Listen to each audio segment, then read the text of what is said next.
Waalaikumsalam warahmatullahi wabarakatuh. Bagaimana kabar Bapak hari ini, Pak? Alhamdulillah, sehat-sehat saja. Ya, alhamdulillah. Jadi tujuan dari wawancara saya hari ini yaitu untuk menanyakan beberapa pertanyaan terkait dengan kasus-kasus yang sudah Bapak tangani selama Bapak menjabat sebagai kepala sekolah, Pak ya. Yang pertama itu, bagaimana Bapak dapat mengidentifikasi kasus yang merupakan dilema etika atau bujukan moral? Maksudnya ini untuk siswa atau? Siswa boleh, kepala sekolah juga boleh gitu. Kita kan ada wali kelas, kemudian ada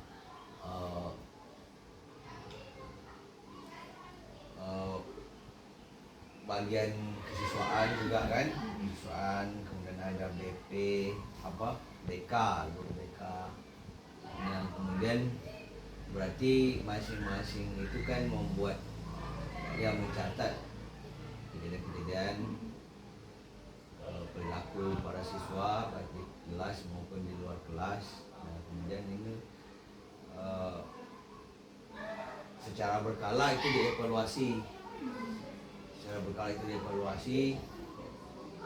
Ya, kemudian secara proaktif juga yang memberikan semacam angket,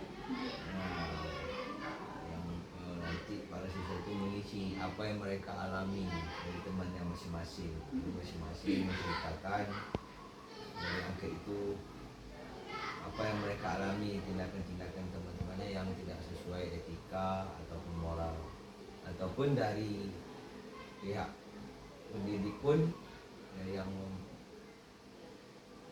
berlaku yang tidak sesuai aturan mungkin boleh dilakukan oleh para siswanya apa dalam angket tersebut. Kemudian dalam menjalankan pengambilan keputusan di sekolah Bapak, terutama untuk kasus-kasus di mana ada dua kepentingan yang sama-sama benar atau sama-sama memiliki nilai kebajikan, bagaimana Bapak menjalankan pengambilan keputusan tersebut? Misalnya ada kasus yang sama-sama benar nih, bagaimana solusinya atau bagaimana cara Bapak untuk menangani kasusnya yang seperti itu? Kalau katakanlah ada usulan kegiatan yang sama-sama, tadi kan garis bawah itu kan katakanlah program yang sama-sama positif ya. Jadi kita analisa dulu, artinya urgensinya itu yang mana. Urgensi dalam arti kan prioritas masalah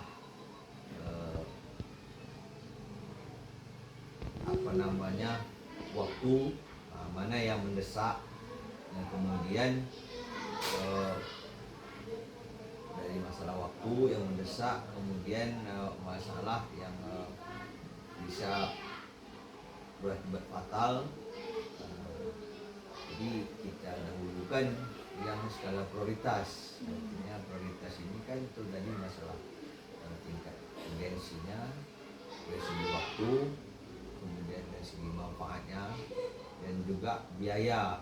Kita sesuaikan dengan kondisi kemampuan sumber daya, bukan hanya biaya tapi juga sumber daya secara umum. Tentu yang didahulukan yang pertama yang mendesak, kemudian kita kriteria lagi yang bisa dilaksanakan dengan sumber daya yang ada. Oh gitu. Jadi dapat ditarik kesimpulan tadi, dilihat dulu yang mana yang prioritas. Yang penting waktunya, kemudian sumber dananya juga seperti itu Pak ya. Sumber daya. Oke. Untuk langkah-langkah atau prosedur yang seperti apa yang biasanya Bapak lakukan selama ini untuk masalah kasus-kasus yang seperti tadi itu? Kita langkah tentu kita identifikasi dulu, kemudian kita mungkin berkomunikasi dengan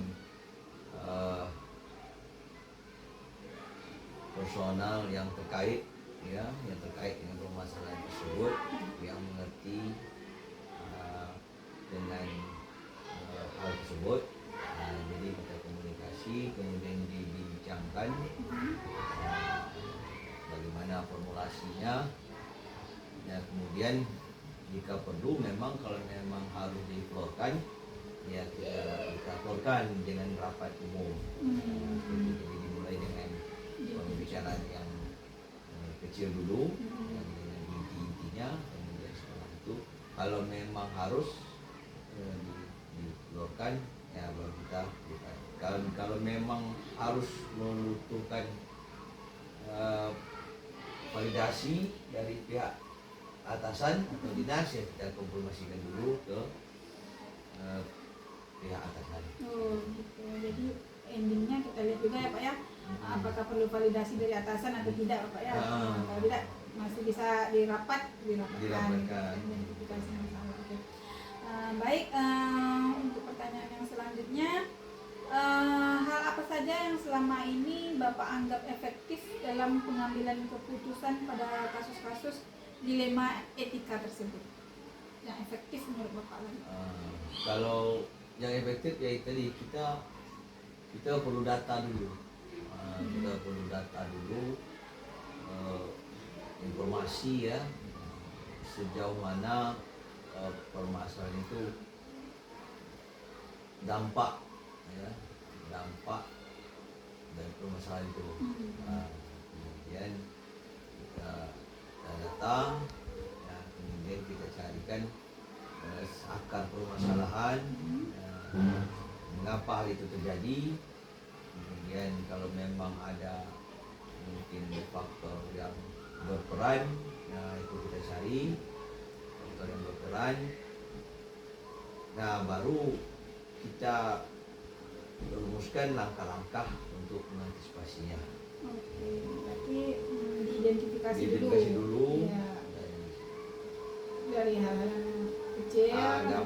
Dampaknya itu apakah sudah memang berat kasusnya atau memang apa, nah, kemudian baru dicarikan akarnya, penyebabnya, termasuk di situ kalau memang ada aktor ataupun oknum terlibat ya. Oke. Dalam pengambilan keputusan ini pasti ada tantangannya kan Pak. Untuk tantangan itu sendiri yang pernah Bapak alami, seperti apa tuh Pak tantangannya? Kalau tantangan ya pasti saja mungkin beberapa siswa yang mungkin belum memahami ya, biasanya itu tantangan itu dari warga itu tentu mereka belum mengetahui ya, belum mengetahui tentang hal tersebut, belum memahami sehingga mereka sulit untuk menerapkan. Jadi ya secara persuasif tentu edukasi, sosialisasi.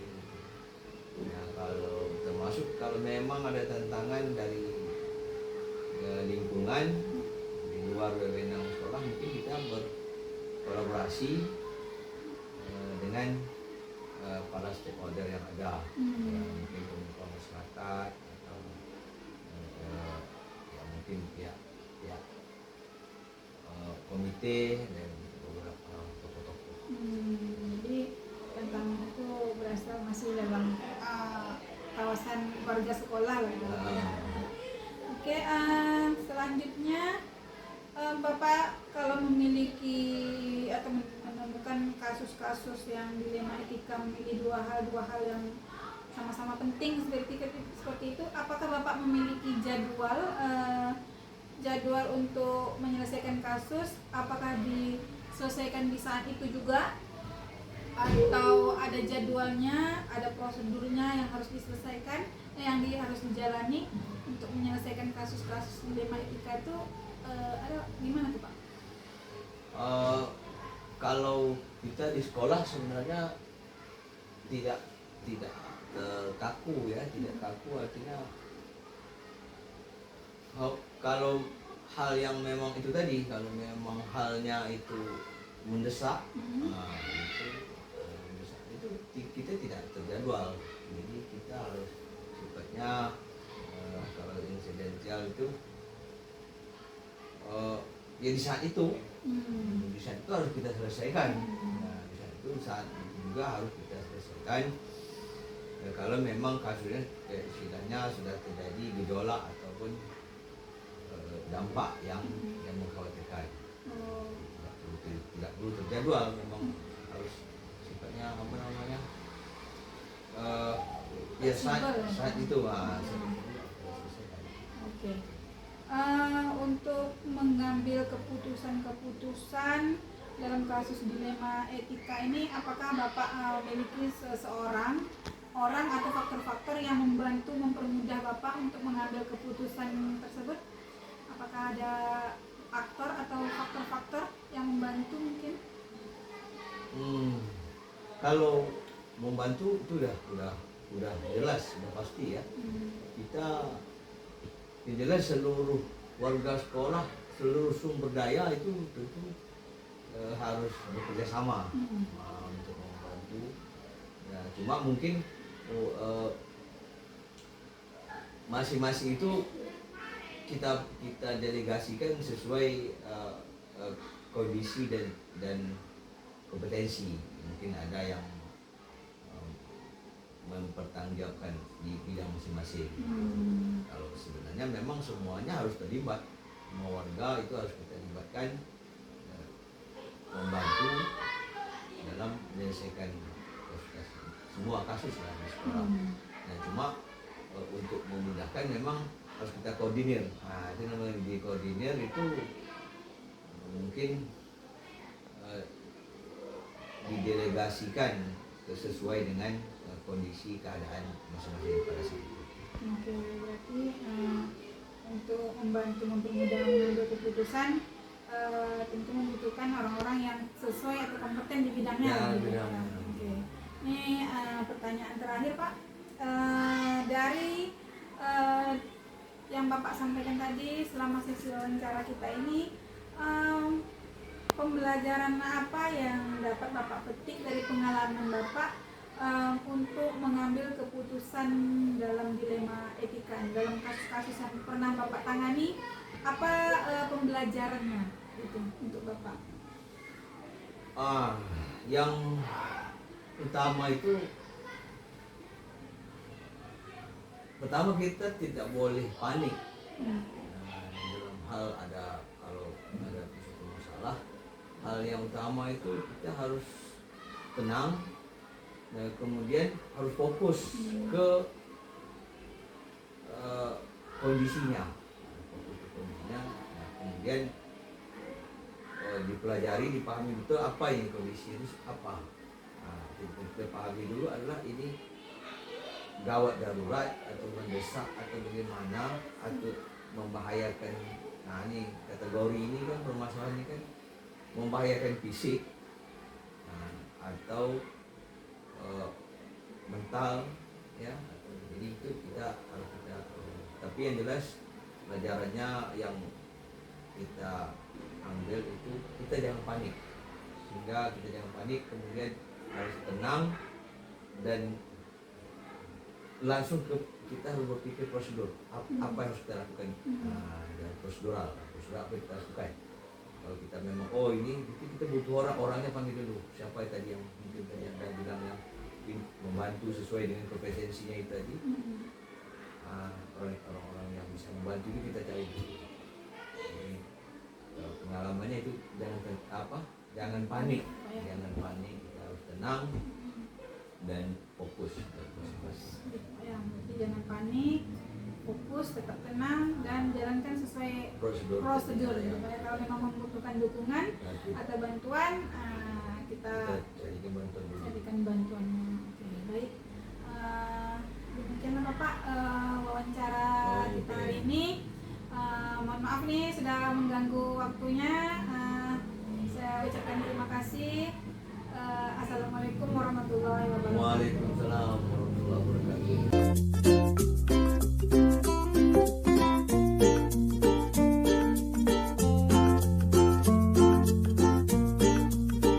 Assalamualaikum warahmatullahi wabarakatuh. Saya Herma Susanti, calon guru penggerak angkatan 11 dari Kabupaten Siak. Saya merupakan salah satu guru di SMP Negeri 4 Siak. Saat ini saya akan melaksanakan wawancara kepada salah kepala sekolah dari MTS An-Nur Tumang, Ibu Lastri ya Bu ya. Apa kabar Bu? Ya, oke. Jadi pertanyaan saya hari ini itu terkait dengan dilema etika yang kita hadapi selama kita mengajar di sekolah lagi ya. Bagaimana Ibu dapat mengidentifikasi kasus-kasus yang merupakan dilema etika atau rujukan moral?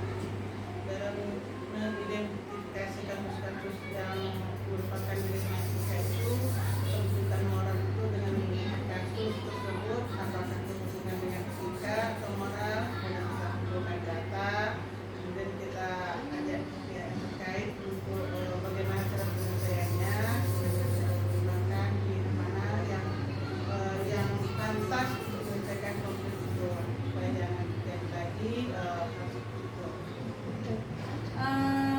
Selama ini bagaimana Ibu menjalankan pengambilan keputusan di sekolah, terutama pada kasus-kasus yang dimana ada dua kepentingan yang sama-sama benar atau sama-sama mengandung nilai kebajikan? Biasanya kita mengumpulkan guru, sekolah ini kita musyawarah, menyarankan kemudian untuk mempertimbangkan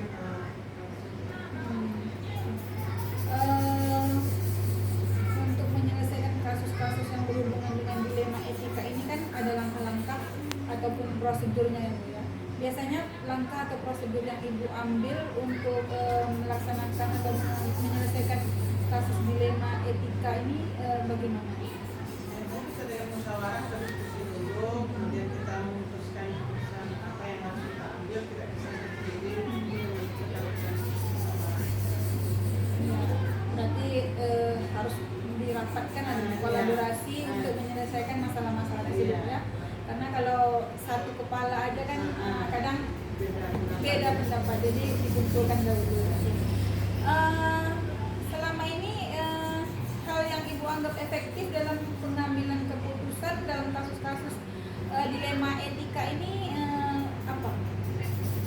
Kita mengidentifikasi masalah dulu, kemudian kita kumpulkan informasinya, kemudian kita identifikasi alternatif atau apa sih yang harus kita ambil untuk mendapatkan Maksudnya diidentifikasi dulu sebelum kita membuat tindak lanjut dan dalam penyelesaian masalah itu ya.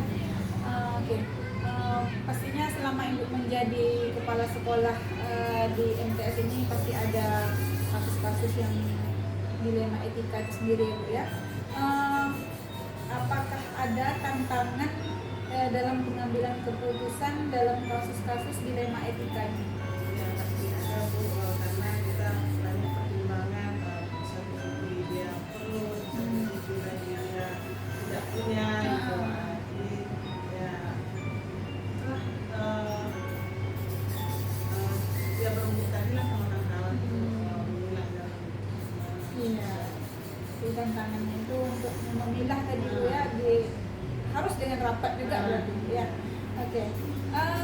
Dalam mengatasi permasalahan-permasalahan itu adakah Ibu membuat jadwal menyelesaikan masalah, atau misalnya masalah itu ada datang dan langsung diselesaikan juga pada hari itu juga, atau bagaimana?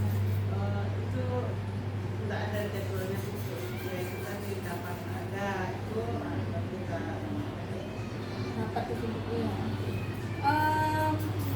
Untuk tentunya sebagai pengambil keputusan, tentu Ibu juga seperti yang dibilang sebelumnya tidak harus kolaborasi gitu ya.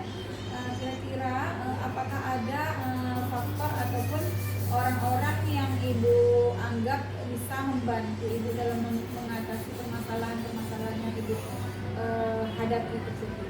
ya pasti ada itu, terutama karena kerja orang tua pun beroperasi itu nanti mengarahkan anaknya kita juga menyelesaikan Jadi ya, terus yang ada yang di sekolah ya, istilahnya selain rekan sejawat, jadi kita juga membutuhkan dukungan dari orang tua ya Bu ya, untuk karena di sekolah ini kan cuman anak-anak kan cuma di sekolah ini, di rumah kan kita nggak tahu, jadi memang butuh bantuan dari orang tua gitu ya.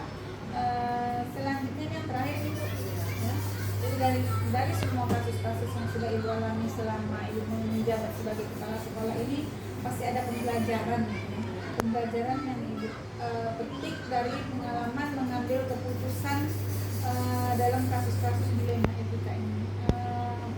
Apakah sering-sering lah kita ya, apakah ada pembelajaran yang Ibu ambil dari kasus-kasus ini?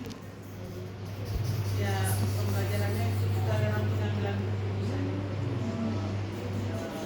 Tidak bisa kita sendiri dalam keputusan, harus ada yang ikut dan kita yang kerja semua dan siswa sendiri pun kita dan juga. Oh iya, karena cuman orang tua kemudian guru, anaknya tidak kita bawa sekali kan, sama aja Ibu ya. Oke Bu, nah saya rasa demikianlah wawancara kita hari ini. Saya mengucapkan terima kasih kepada Bu Lasti sudah memberikan saya kesempatan dan waktu untuk memberikan wawancara atau tanya jawab lah istilahnya dalam kepemimpinan Ibu ya Bu ya. Sekali lagi saya mengucapkan ribuan terima kasih Bu ya. Assalamualaikum warahmatullahi wabarakatuh.